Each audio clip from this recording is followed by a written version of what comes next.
Hetepu, Assalamu alaikum, Namaste, Haru Nefer. This is Qesankh with another exciting video for you. And in this video, we're going to talk about Maat and the 42 negative confessions. But before I do that, I want you to hit the like button on this video. If this is your first time to my channel, hit the subscribe bell to get notifications on when I go live and when I upload recorded videos. If you're interested in knowing more about my spiritual teachings, you can become a Patreon supporter for as little as $1, $5, or $20 per month.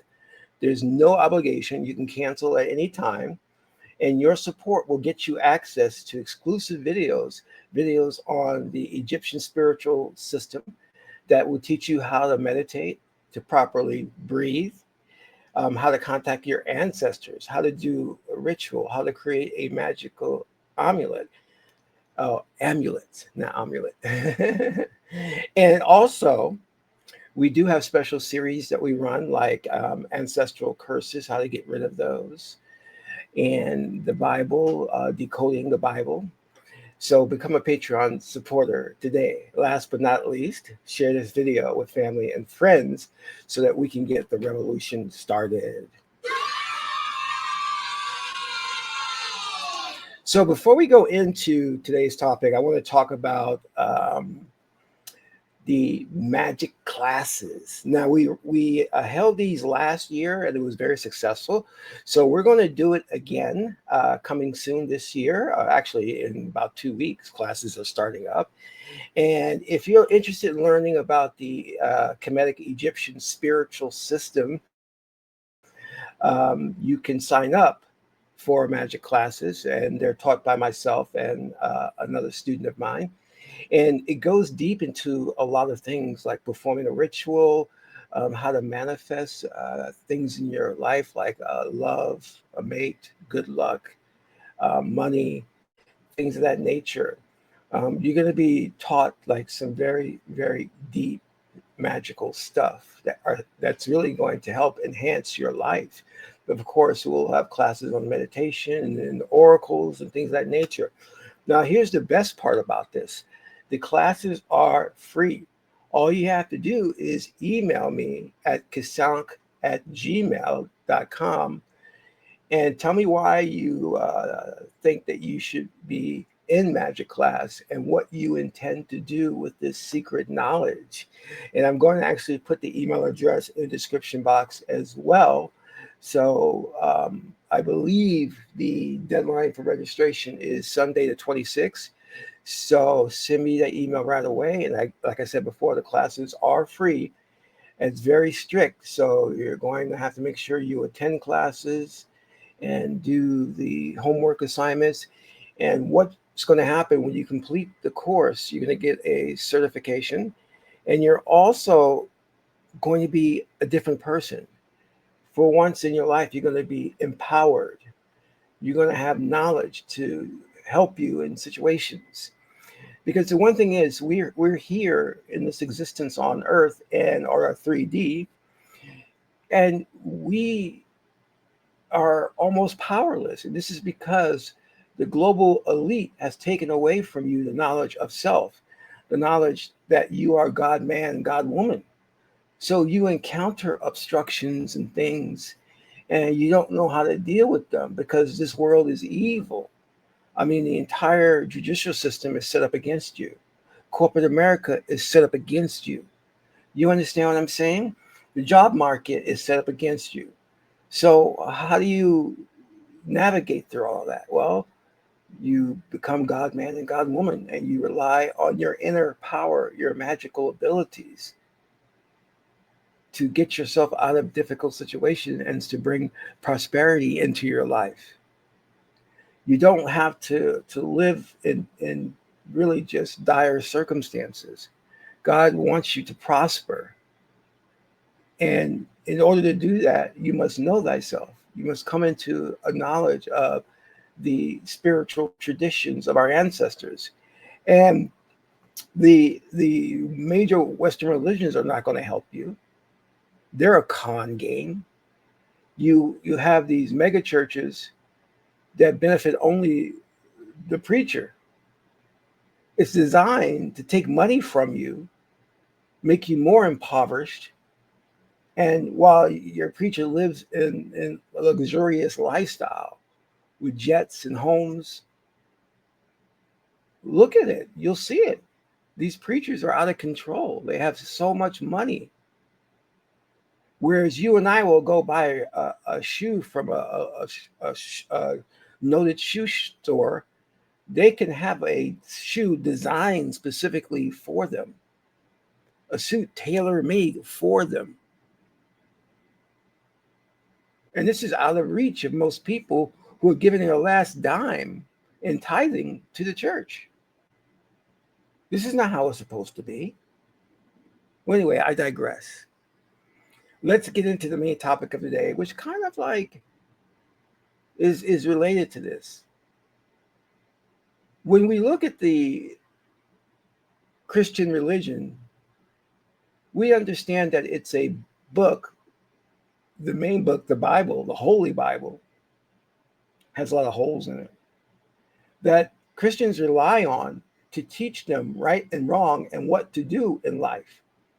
Well, I'm here to tell you that God gave you a faculty within you, Tehuti, wisdom, or Jehuti. You don't need a book to tell you what's right and what's wrong.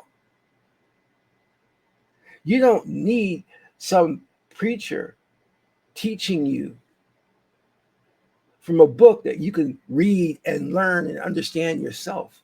He has no secret knowledge. Everything's in that book. And most of the stuff in the book contradicts itself. And it's very chauvinistic, male dominated.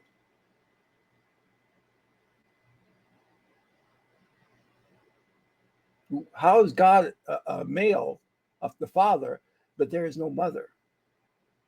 You see, in the Egyptian spiritual tradition, you will notice that wherever you see a god, there is a goddess next to him.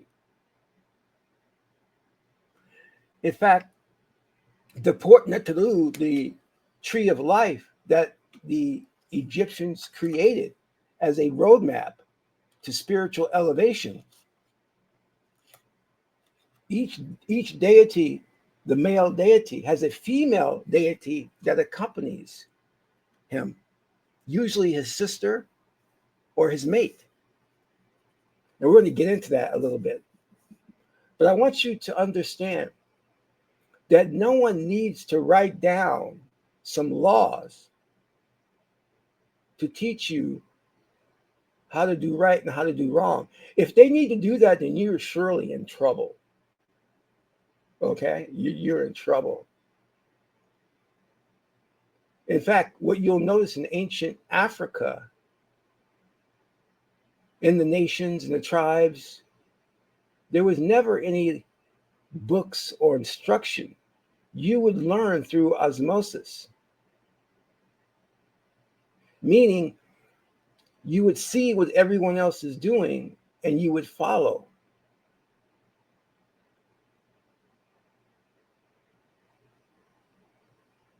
But because white people, Western man, is left brain, which is linear thinking and verbal discourse and facts and superficial knowledge, because that's how they learn. So they need a book. Whereas we, in deriving from ancient Kemet, tapped into the wisdom faculty to understand how we should live.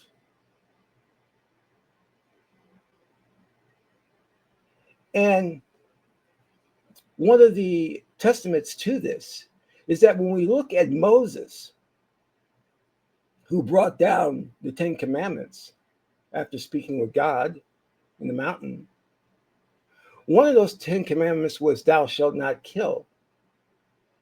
But the funny thing about that was, Moses has already killed, and he was a wanted man for the crime of murder. And let me just bring this up so that you could see this. because it's very, very interesting. So when I Googled this, we got, according to the Bible, Moses killed an Egyptian who was beating a Hebrew slave. This event is described in Exodus 2:11-12. So here we know that Ramses,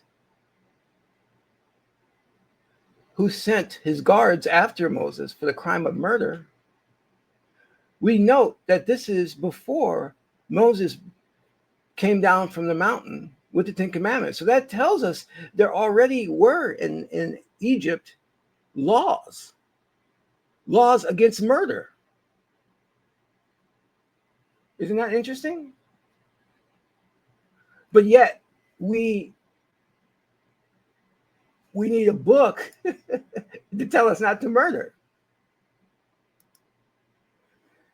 One of the things that we have to understand is that the Egyptian spiritual tradition is the original archetype for the Christian religion. In fact, the Christian religion plagiarized, took from the Egyptian spiritual system. And the Christianity took a lot of things from other different cultures as well. There were many more religions and cults that existed prior to Christianity. And Christianity stole from them and put them all in one book so that the Roman Emperor Constantine could rule over the people. He needed a document, he needed a Bible so that he could exert control over the people. So he put together the Bible, authorized by King James, a pedophile. And one of the things they did was they took the Ten Commandments from the Egyptian 42 negative confessions. But instead of taking the 42, they only took 10 of those. And that's the problem with the Christians today. They refuse to do research because they're taught not to do that. They're taught not to think logically, for one thing. And they're taught not to read and research other documents other than the Bible. If they did, they would learn that the Ten Commandments came from the 42 negative confessions of Maat. Now, what are the 42 negative confessions? Well, to understand that, we have to understand the Book of the Dead, or the Perhamaru, which is the book of coming forth by day and by night. And in it, it was compiled for the scribe Annie. And there's a funerary rite in there where Annie dies and goes to the hall of Maat. And that's the entire judgment scene of where they take his heart and place his heart on the scale, and they weigh it against the feather. And if his heart is lighter than the feather, he's allowed to go into heaven. If not, his soul is devoured. And the judge is Osir.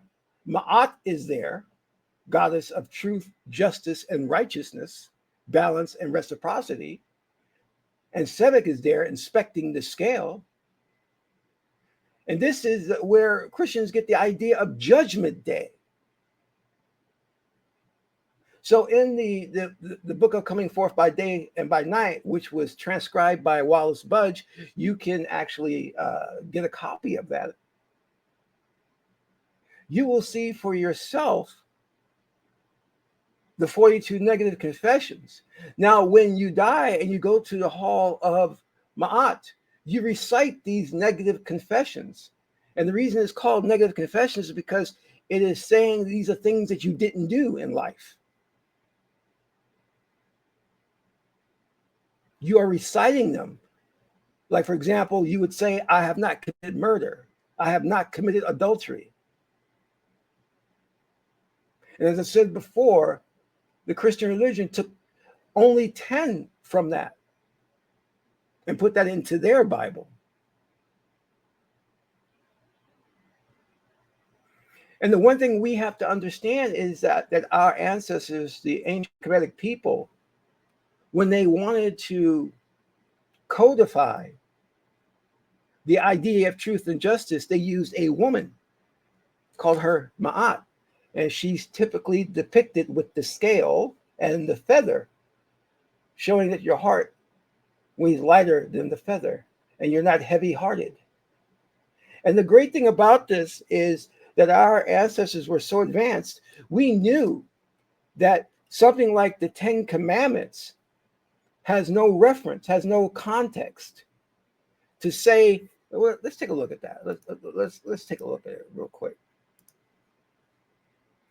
If we say, for example, thou shalt have no other gods before me, that's interesting. Are they saying, is this God saying that there are actually other gods?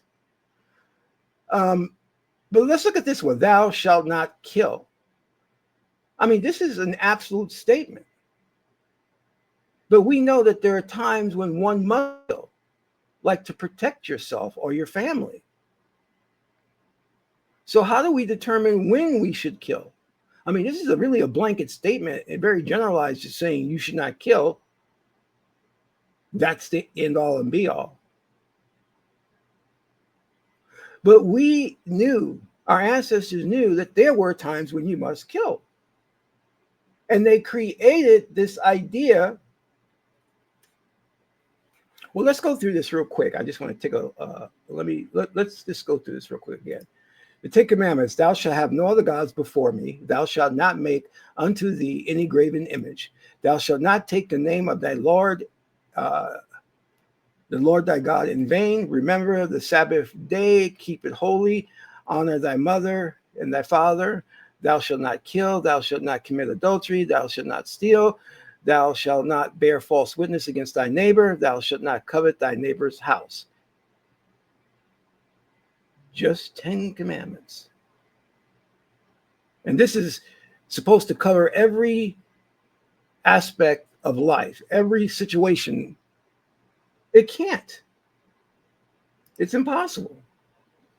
This is why our ancestors, in their brilliance, created Maat.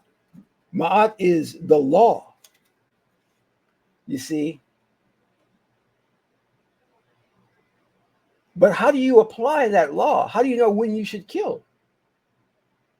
Well, this is why they created Tahuti. Maat is the law, and Tahuti is the means and measure of the law. Meaning Tahuti tells you when and how to apply that law. This is the context. This is the reference. So if Maat says thou shalt not kill, then Tahuti comes along and says, okay, well, there's certain instances that you should kill, like to protect your family. So we're going to look at the situation in which you killed, and then we'll make a judgment. The law and the measure of that law and how to apply it. The two go hand in hand. This is why Maat and Tahuti are husband and wife, or brother and sister. Our ancestors knew there had to be a measure, a way to apply the law given circumstances within a specific situation. That there shouldn't be any blanket statements, and that's the end all and be all. Isn't that fantastic? Now let's go into understanding of these negative confessions. Because I already said they come out of the scribe of Ani when he went into the hall of Maat.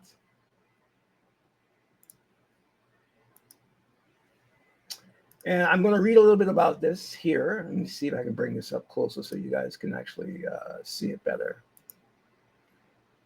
Now, this is the original Ten Commandments. Now, let me get into what this author says. As the ancient Egyptian Book of the Dead can be considered the forefather of the Bible and Quran, correspondingly, the 42 negative confessions can be considered the forefather of the law of Moses and especially of the Ten Commandments. At this point, we may recall the teachings of Jesus where he told us that the law given by Moses was actually not the entire law. Indeed, the Ten Commandments are included in the 42 negative confessions, which may be considered as 42 commandments, the whole law. These 42 commandments have been created with the most pure mind, and thus only negative forms are used. Whoever utters them cannot take any credit for his or her deeds, but rather only tell about what she has not done. The negative construction of commandments is thus a praise to the highest God. The 42 negative confessions can be found in two different parts in the Book of the Dead. They are named the Papyrus of Ani and the Papyrus of Nu. Ani can be considered as I, and Nu can be considered the name of the Father God Nu. Their names are clues to understanding that they actually represent the two different phases of the way of truth. The Papyrus of Ani describes a person's own experience, and thus the word I is used. This is the first phase, the baptism of water. The first phase is also referred to with the word Maat, because these confessions are pronounced in the hall of Maat in the process of weighing of heart. In the second phase, the room is called the hall of Ma'ati, where suffix I expresses the dual construction of a word. The duality means that there are two things which are referred to. That is why when the word Ma'ati is used, we speak of the hall of two Ma'ats, or two truths. The double Ma'at or twin Ma'at means the presence of extremes. In this context, the term sometimes used in the hall of two truths. Two truths refer to the dual construction of all things. For instance, there cannot be a poor man unless there is also a rich man. Let me stop here, because that's very important. There cannot be a poor man unless there's a rich man. In the same sense, there can't be a father without a mother. And this is where the Christian religion goes wrong. Let me continue. If there would not be any rich men, then the baseline would not exist, and thus neither rich nor poor could exist either. The existence of these extremes originates already in ancient Egypt, where it was called Kai. In the language of symbolism, we usually speak of the seven Kai. One such instance is found in the Bible in the passage of the seven cows. The seven Ka are the battlefields of the baptism of fire, where the seven parts of the soul are fully present. A similar symbolism is also used in the Bible when Jesus cures Mary Magdalene of the seven evil spirits. All right, so we can see, already how the Christian religion took from the Book of the Dead the Ten Commandments. And we can see how deep this goes in this Kemetic spiritual tradition in terms of the weighing, which is, again, Judgment Day, the weighing of the heart, the hall of Ma'at, and the hall of Ma'ati, the hall of two truths. Now let's look at the 42 negative confessions. Now, I'm not going to read all of them verbatim because this 42 is a lot, but I'm just going to go through some of them so you get the idea. And again, this is Annie reciting these at the Hall of Maat. I have not committed sin. I have not committed robbery with violence. I have not stolen. I have not slain men and women. I have not stolen grain. I have not purloined offerings. I have not stolen the property of God. I have not uttered lies. I have not carried away food. I have not uttered curses. I have not committed adultery. I have not lain with men. I have not made none weep. I have not eaten the heart. I have not attacked any man. I am not a man of deceit. I have not stolen cultivated land. I have not been an eavesdropper. I have not slandered. I have not been angry without just cause. I have not debauched the wife of any man. I have not debauched the wife of any man. I have not polluted myself. I have not terrorized none. I have not transgressed. I have not been wroth. I have not shut my eyes to the words of truth. I have not blasphemed. I am not a man of violence. I have not been a stirrer up of strife. I have not acted with undue haste. I have not pried into matters. I have not pried into matters. I have not multiplied my words in speaking. I have not wronged none. I have not done no evil. I have not worked witchcraft against the king. I have never stopped the flow of water. I have never raised my voice. I have not cursed God. I have not acted with arrogance. I have not stolen the bread of gods. I have not carried away the kanoof cakes from the spirits of the dead. I have not snatched away the bread of the child, nor treated with contempt the God of my city. I have not slain the cattle belonging to the God. 42 negative confessions. And here we go again. Okay. So we can see here exactly where the inspiration for the Ten Commandments came from. There's no doubt about this. This is not a coincidence. We know that Christians took the Ten Commandments from these 42 negative confessions, which predate the Bible.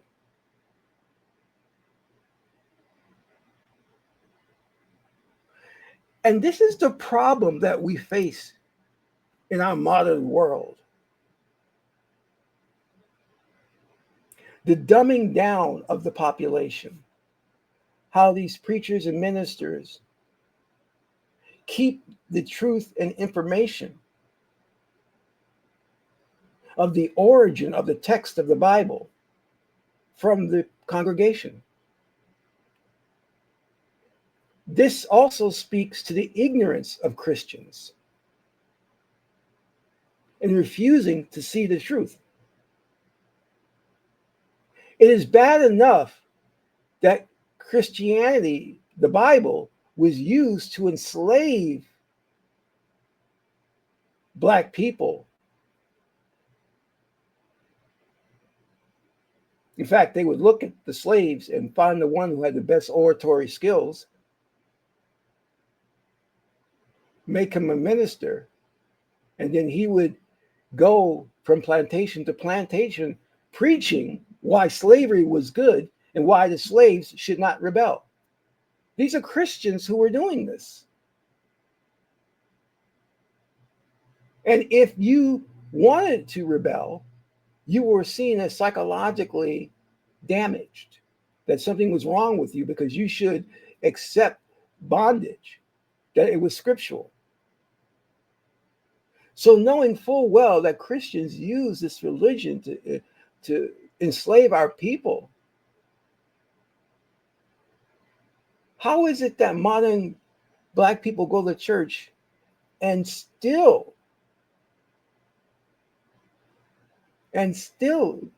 consider themselves as Christians? In the same way, when we look at Islam, Muhammad was a murderer. Muhammad was around killing people if they did not convert to Islam. And it was okay because Allah sanctioned it.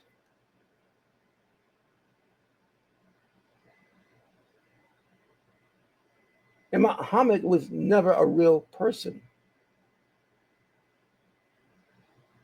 Just like Jesus was taken from Osir. Many of those biblical characters were taken from the Egyptian, what we call Metuneta, the hieroglyphics, the sacred text. We've got to do our research. We can't be deaf, dumb, and blind. We can't be that ignorant to not see these things.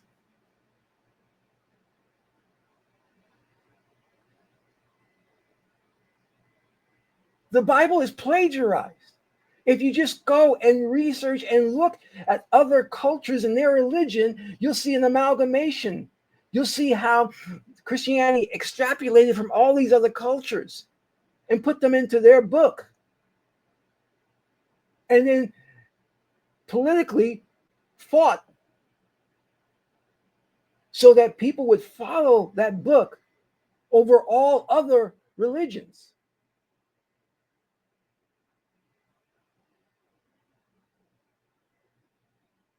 Everybody's fighting to be special and to say that they have the right way.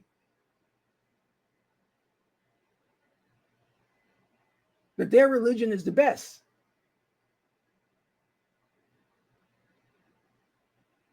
You are being bamboozled and you're going along with it.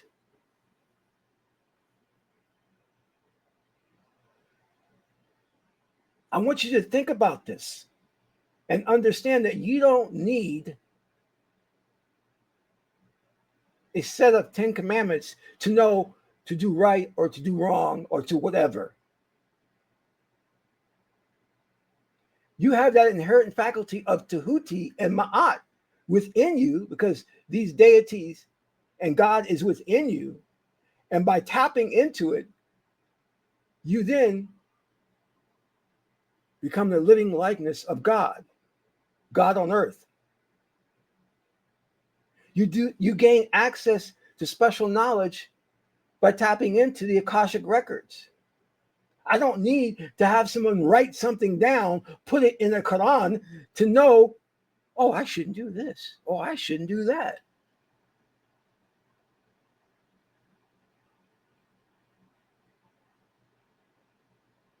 It's insulting. Brothers and sisters, I want to thank you for tuning into today's broadcast. If this message resonates with you, please donate to the channel. Your donation helps me to make more videos. Don't forget, if you're interested in joining Magick Class, you can email me at Qesankh@gmail.com. I'll also put that in the description box. This is Qesankh Ma Keperu, son of Maat and Tahuti. Maat is the beautiful goddess Heteru. Until my next video, Amen Ra.